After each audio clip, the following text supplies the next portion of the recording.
Welcome to Military News Channel. For months, Russian forces have attacked the eastern Ukrainian city of Bakhmut with frontal assaults, artillery barrages and air strikes in a stubborn battle for a settlement deemed strategically irrelevant by many observers. As Russia continues to hurl what is left of its offensive power at entrenched Ukrainian positions in and around the city, experts have wondered whether the losses in manpower and equipment will match the potential prize.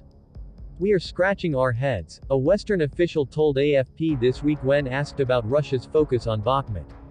"We don't know the answer." With Ukrainian forces pressing forward with counter-offensives, Russian troops have largely dug in along the meandering front in an effort to hold the line as winter weather sets in. Bakhmut, however, remains one of the few areas where the Kremlin's forces have fought to advance. To gain control of the city, Russia is believed to have relied on mercenaries, prison conscripts, and newly mobilized soldiers to send waves of attacks against Ukrainian positions, resulting in brutal trench warfare and artillery battles that have flattened large portions of the city and its surroundings. The assault follows a well-worn pattern eked out by Russian forces in eastern Ukraine, where cities are pummeled under withering assaults at great cost until the Ukrainian military retreats. Russian efforts around Bakhmut indicate that Russian forces have fundamentally failed to learn from previous high-casualty campaigns concentrated on objectives of limited operational or strategic significance, wrote the Institute for the Study of War, a US-based think tank. The costs associated with 6 months of brutal, grinding, and attrition-based combat around Bakhmut far outweigh any operational advantage that the Russians can obtain from taking Bakhmut. The think tank went on to suggest that the continued fixation with Bakhmut along with the resources needed to capture it has effectively given Ukraine the ability to conduct counteroffensives elsewhere. Russian efforts to advance on Bakhmut have resulted in the continued attrition of Russian manpower and equipment, pinning troops on relatively insignificant settlements for weeks and months at a time, the institute concluded. In the past week, Russian forces have made incremental gains in the outskirts of the city, as freezing temperatures across Ukraine have hardened the once muddy ground and paved the way for harder fighting in the east. On Wednesday, Ukrainian President Volodymyr Zelensky acknowledged the difficult inch-by-inch battle and other hot spots along the front line in Donetsk. "There is a very tough confrontation, every meter counts," the president said in his nightly address to the nation.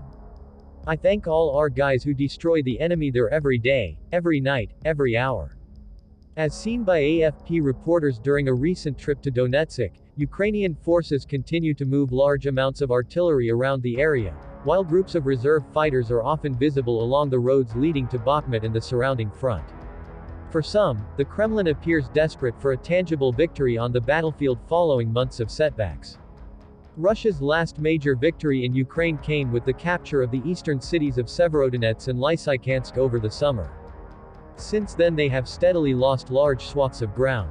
A lightning offensive in Kharkiv in early September shattered Russia's northeastern flank, followed by a retreat from Kherson in November, robbing Moscow of the only provincial capital they managed to capture during the course of the war.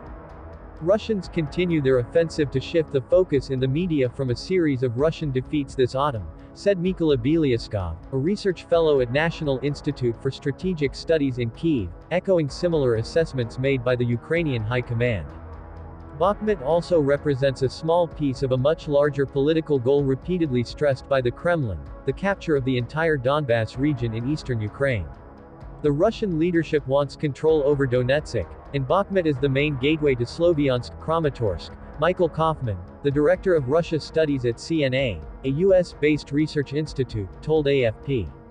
Other voices in Russia have stressed